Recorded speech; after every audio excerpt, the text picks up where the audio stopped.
Today I'm going to read Ruby the Copycat by Peggy Rathman. This one is a favorite story of mine, and it's going to be one of my book recommendations for my favorite character.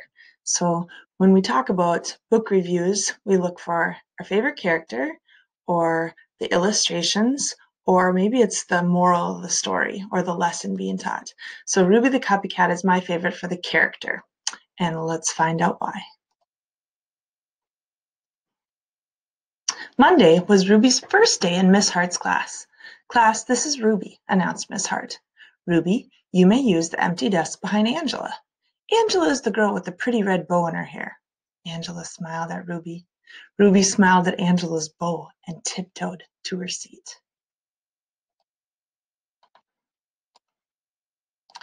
"I hope everyone had a pleasant weekend," said Miss Hart. "Does anyone have something to share?"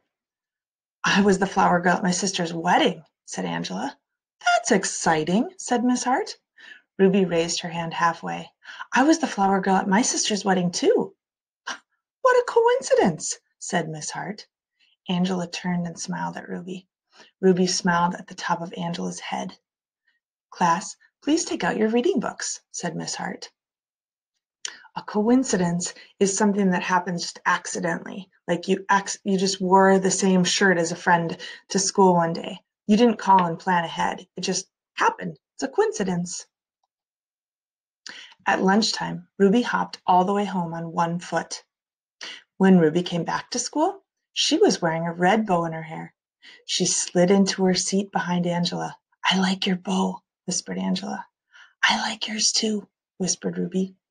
"Class, please take out your math books," said Miss Hart. I think they're becoming friends.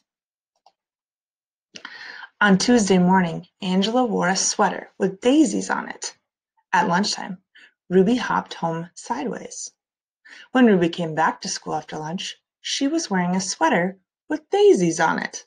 "I like your sweater," whispered Angela. "I like yours too," whispered Ruby. On Wednesday, Angela wore a hand-painted t-shirt with matching sneakers. After lunch, Ruby hopped back to school wearing a hand-painted t-shirt with matching sneakers. "Why are you sitting like that?" whispered Angela. "Wet paint," said Ruby. On Thursday morning, during sharing time, Angela modeled the flower girl dress she wore at her sister's wedding. Ruby modeled her flower girl dress too, right after lunch. Angela didn't whisper anything.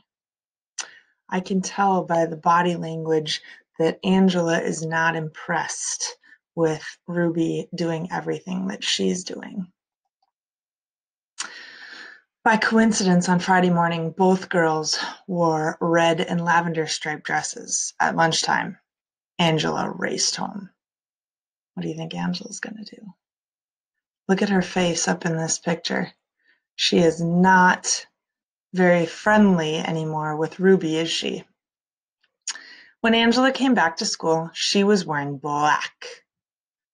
That black color is just a mad color, isn't it? She's disappointed.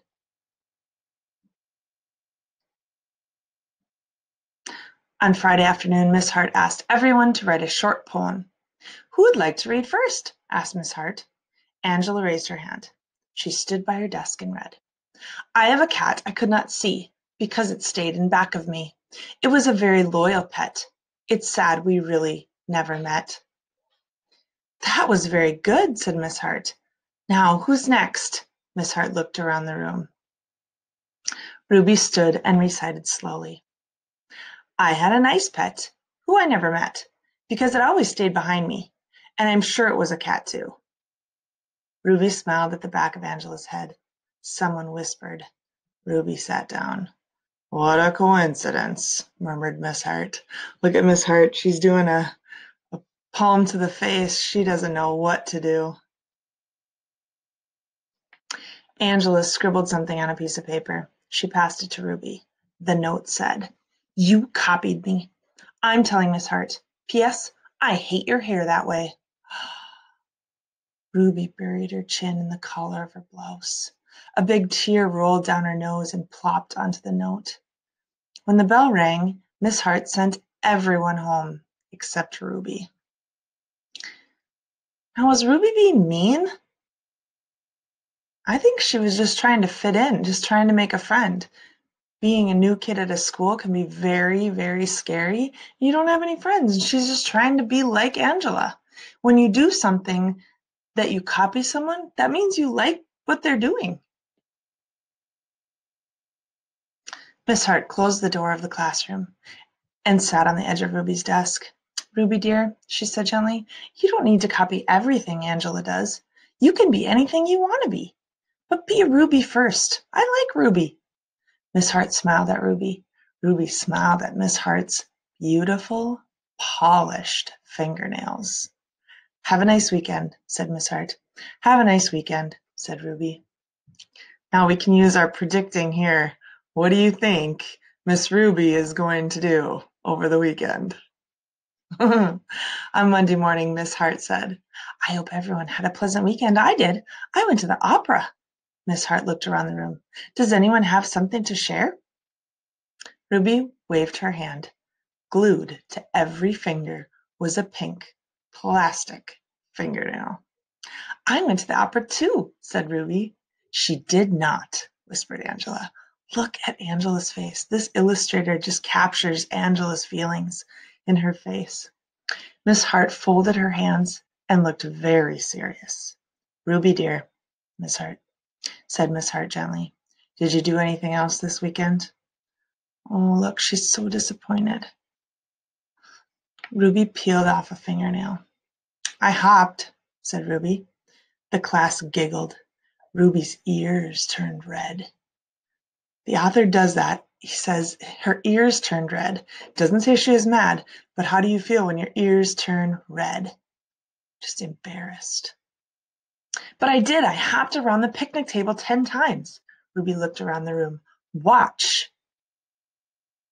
Ruby sprang from her desk. She hopped forward. She hopped backward. She hopped sideways with both eyes shut. The class cheered and clapped their hands to the beat of Ruby's feet. Ruby was the best hopper they'd ever seen. Miss Hart turned on the tape player and said, Follow the leader, do the Ruby hop. So Ruby led the class around the room while everyone copied her. I love how silly Ruby can be and gets everyone to join in. And at noon, Ruby and Angela hopped home for lunch. That is my story, and I do love both characters, Angela and Ruby, because Angela does forgive Ruby for being a copycat, and Ruby is able to fit in eventually and learn a lesson that just be yourself, and kids are going to have fun and play with you. So I love this Miss Ruby the Copycat.